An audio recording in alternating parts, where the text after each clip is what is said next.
Bismillahirrahmanirrahim. Mari kita membahas mengenai pengenalan metode seismik.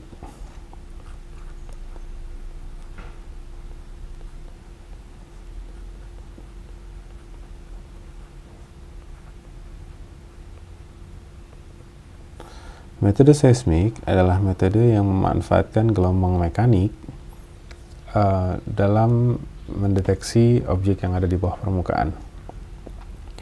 Jadi kalau kita ingat lagi, seismik di sini adalah gelombang mekanik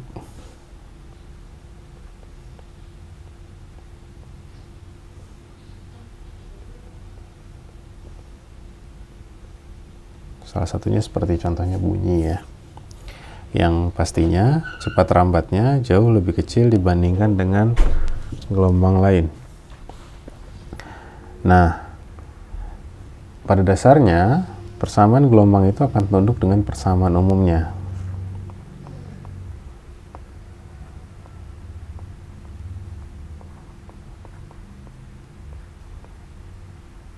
Di mana persamaan umum gelombang dituliskan dengan turunan fungsi gelombang kuadrat terhadap waktu sama dengan cepat rambat dikalikan operator Laplace kuadrat terhadap fungsi gelombang itu sendiri. Nah,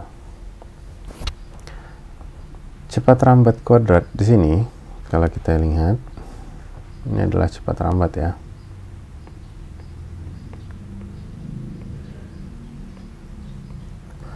Pembuktiannya adalah kalau kita misalkan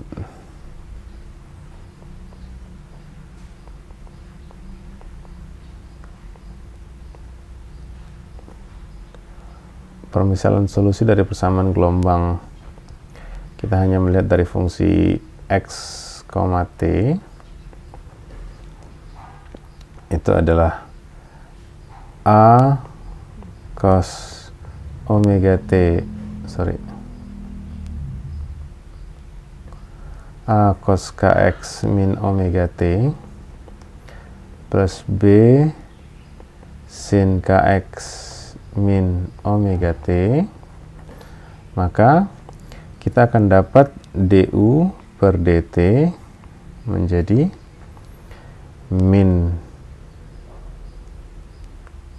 plus omega a sin kx min omega t min omega b cos kx min omega t, dan d kuadrat u per dt kuadrat ini menjadi min omega kuadrat a cos kx min omega t ditambah min omega kuadrat b sin kx min omega t. Nah, begitu juga nanti dari bentuk kuadrat turunan x, karena kalau kita ingat lagi Laplace operator itu kan sebenarnya adalah turunan kedua dari masing-masing arah kuadrat sumbu x, arah sumbu y, dan arah sumbu z.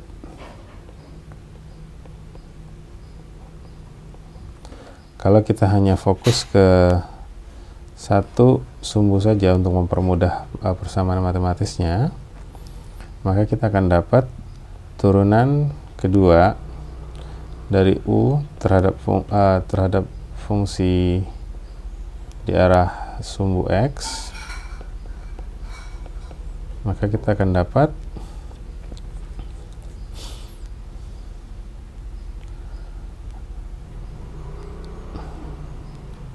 negatif k kuadrat a cos Kx min omega T negatif K kuadrat sin Kx min omega T. Nah, kalau ini kita masukkan ke sini dan yang ini kita masukkan ke sini, maka kita akan dapat solusinya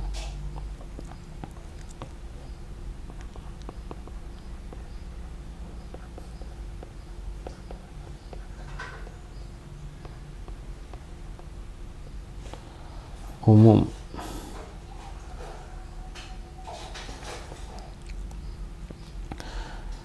Min omega kuadrat dalam kurung A cos omega T, Kx min omega T plus B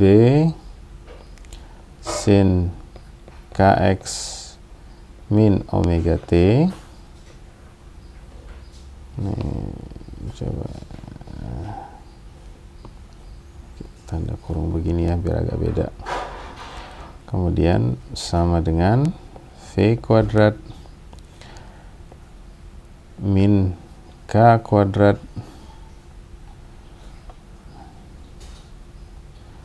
A cos Kx min omega T P cos Kx min omega T. Kalau kita lihat ini dua ruasnya itu, yang ini bisa kita hilangkan,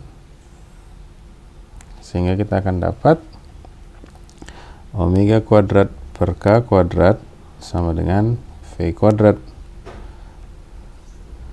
di mana V itu adalah omega per K atau 2πf per 2pi per lambda sama dengan V, atau V sama dengan lambda dikalikan frekuensi. Ini adalah persamaan cepat rambat.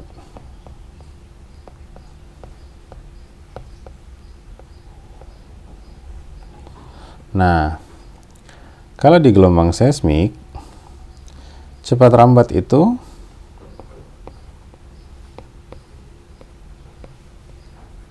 tidak hanya dipengaruhi oleh frekuensi dan panjang gelombang, tapi juga dipengaruhi oleh medium rambatannya.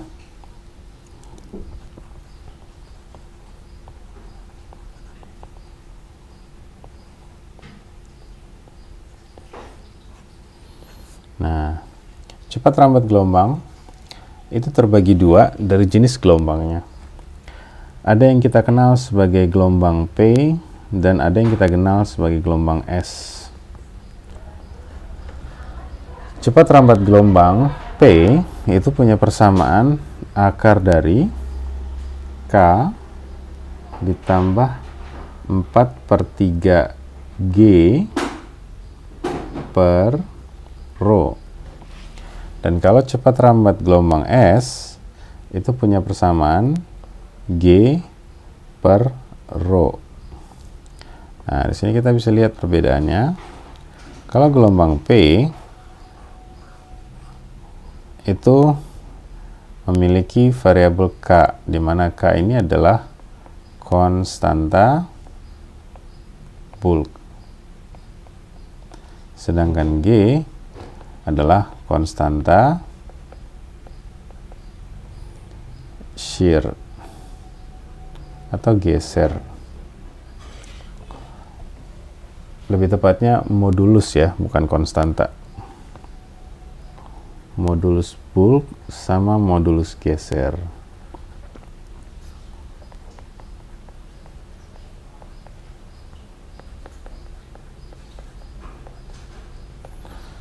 Nah, itu kalau kita bicarakan mengenai cepat rambat terhadap medium rambatannya, apakah mediumnya itu memiliki modulus bulk atau tidak.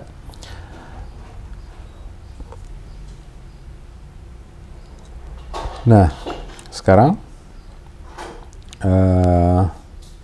Kalau kita bicarakan mengenai cepat rambat gelombang terhadap arah sudut gelombangnya, maka kita akan bicarakan mengenai cepat rambat gelombang terhadap hukum Snellius. Hukum Snellius terkait cepat rambat gelombang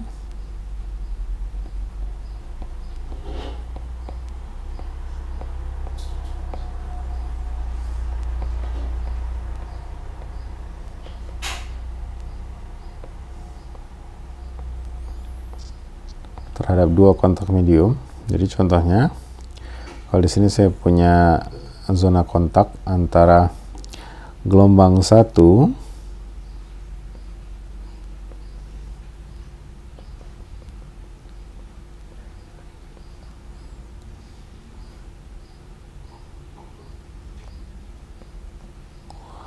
nih,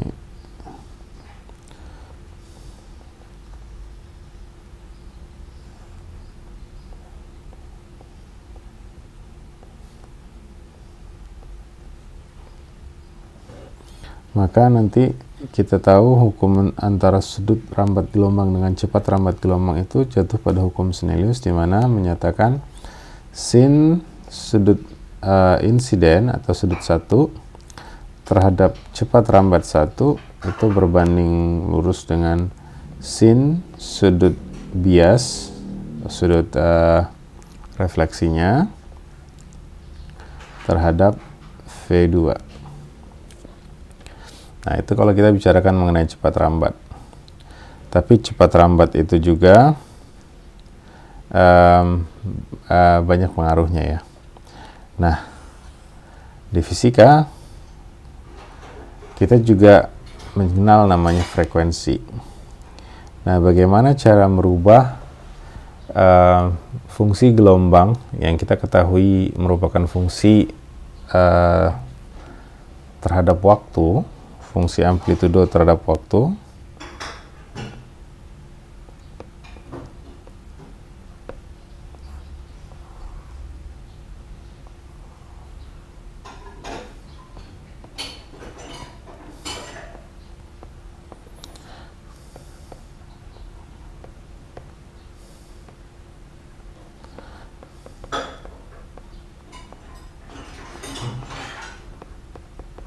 Menjadi fungsi gelombang terhadap frekuensi.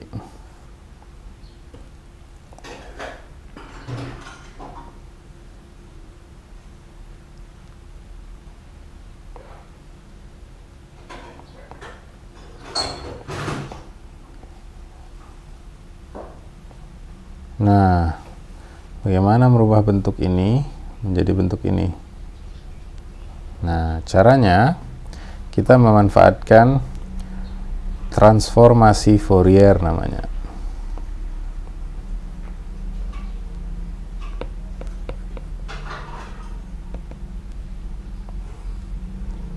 Transformasi Fourier itu punya persamaan umum. Fungsi dalam nilai frekuensi itu dapat dinyatakan dari fungsi integral dari fungsi terhadap waktu dikalikan dengan eksponensial pangkat negatif I omega T dikalikan terhadap T. Nah, lebih detailnya akan kita bahas dalam pembahasan berikutnya. Sampai di sini kita sudah mengenal beberapa teori dasar terkait gelombang dan pengenalan dari metode seismik. Saya harap dapat dipahami. Sampai di sini dulu. Terima kasih.